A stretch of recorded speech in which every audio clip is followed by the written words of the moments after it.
Hello, welcome to Premier Vegas Sports, our special WNBA midseason update. Aces beat reporter Sam Gordon finally in the building. Absolutely. Ready to make this thing happen. Talk about the WNBA and the Las Vegas Aces and really how they had to follow up the Golden Knights here in Las Vegas. After a horrible 1-7 start, the team has now won 11 of their last 17 games. So my burning question is, what is up with the big turnaround? Yeah, I think it just really took time. So at the beginning of the year, Kayla McBride, who's one of the team's two All-Stars, she was still playing in Turkey. Kelsey Plum, starting point guard, was still playing in Turkey. And it's a new coaching staff. There were several new players, and it just took time for everybody to integrate. It's a very, very young team, a lot of youth, and I think they had to take their lumps. And it took a little bit for Kayla McBride and Kelsey Plum to kind of integrate their way into the lineup. And A'ja Wilson, who's the rookie phenom, looked a little bit like a rookie. Now, she hasn't for most of the season, but for a couple games, it took her a little bit of time to adjust to get to the point where now she is one of the best players in the league. And there was a stretch there in June where they won a pair of back-to-back games on the road at Indiana, at New York, and that really got them going. And ever since then, they're much better on offense. There's a flow. Defensively, they're not making the silly mistakes. I mean, they had allowed more than 100 points in 3 of their first 4 games. That's over. Now, Coach Bill Laimbeer, defense.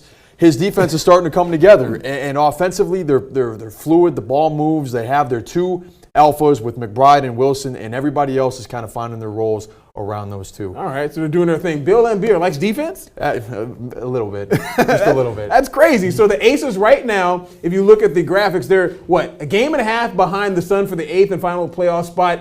And unfortunately, if you listen to Bill Laimbeer, the All-Star game is coming up this coming weekend in Minneapolis.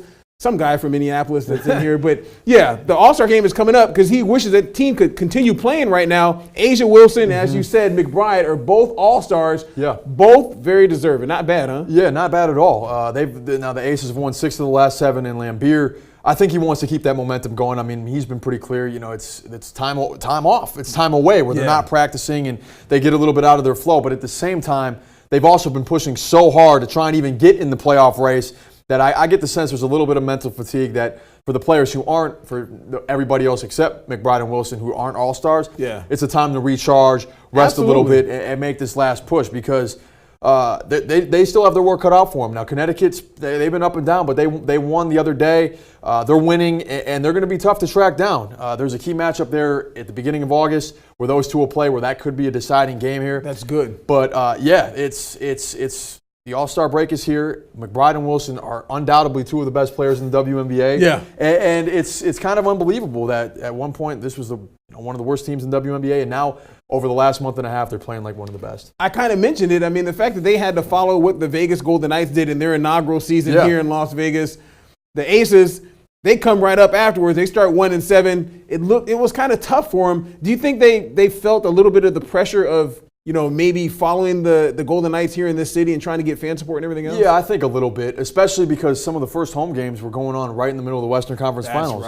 Right in the middle of the Stanley Cup. So you're competing for attention, you're a new team here, you're the WNBA, which is already competing for attention amongst the other leagues as it is. So I think it took a little bit of time. Yeah. But as the team started winning, after the Knights finished their season, all of a sudden you're seeing more and more people come out to Mandalay Bay Event Center. And the fans that are into it, let me tell you, they're really, really into it. I mean, there's a passionate fan base that get really into the games. And when they're close, I mean, it's a real home court advantage. It gets loud in there. That's good to hear. All right, so let's go ahead and take a look at some of the numbers of what's going on. All right, A'ja Wilson, averaging 20 points per game, 8.6 rebounds, 1.7 blocks per game. McBride, she's right behind at 19 points a game, which is very good.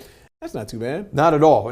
And those 3, Kelsey, it took her a little bit to kind of find her role. In college, she's the all-time leading scorer in Division I women's basketball history. That's okay, I guess. She scored more than 3,000 points in college, so she was used to taking a lot of shots and looking for her own shot, and that's not what Bill Laimbeer wanted her to do. And I think it kind of took her a little bit because now she runs the team, and she's an excellent catch-and-shoot player. Kayla McBride, Steve Nash, so to speak, really high percentage shooting. High percentage shooter, but she takes care of the ball. She doesn't turn it over. Kayla McBride gets buckets from all over the floor. Yeah. I mean, one of her nicknames is Kayla McBuckets because she can score from anywhere, and she's really taken on that kind of alpha personality type. Okay. She's super competitive, and the team kind of follows her lead. And then A'ja Wilson is A'ja Wilson. I mean, she's lived up to the hype. A rookie. In every sense of the word, already one of the best forget post players, the best players in the league, like you said, 20 points, 8 rebounds, almost 2 blocks a game. And there have been stretches this year where she's just taken over games where she can't be stopped. And they're all young. I mean, Kayla McBride's 26.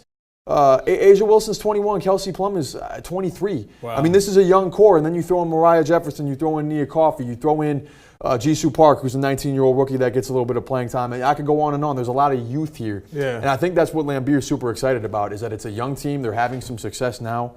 And there's a lot of ways in which they can build. They're better offensively and better defensively. So really, the resurgence is really all in their numbers. Yeah. I mean, the numbers back up what you're seeing on the court, and it's just the sloppy turnovers. They're not there. The cohesion on defense, the talking, the relying on help side, getting back in transition, all those types of things are much, much better. Now, this is WNBA. They still get scored on because these are some of the best players in the league. But when they need to get a stop, as we're earlier in the season, they couldn't get a stop when they couldn't buy one.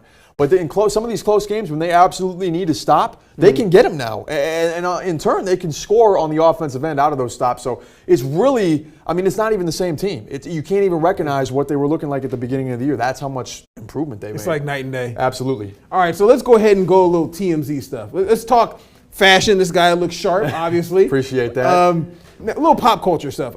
Asia Wilson. She's obviously has a fan in Josh Hart. We were over at the NBA Summer League. The fact that he was wearing her jersey out there.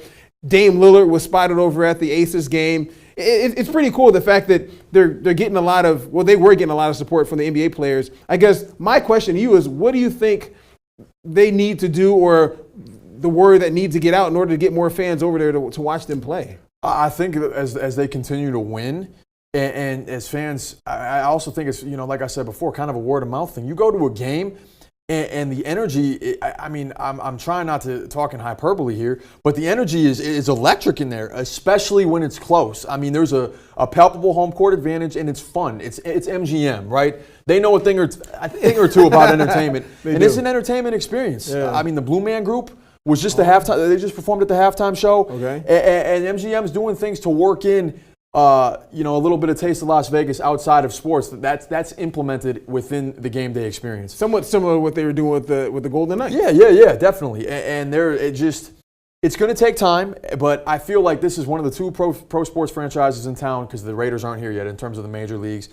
As they continue winning, as fans continue to learn a little bit about these personality types, because Asia Wilson is she's a super big, authentic personality, and she's really, really full of energy, and she's able to connect with people. And I think as fans start to learn about people like her, I mean, a lot of her teammates are the same way. As fans start to learn, they're going to want to come to these games. I truly believe that, because of the product that's on the floor. It's a strong product, and because of the overall environment at Mandalay Bay Event Center. And we've had Bill Lambier in here as well, and he knows that the product needs to be good in order to get fans.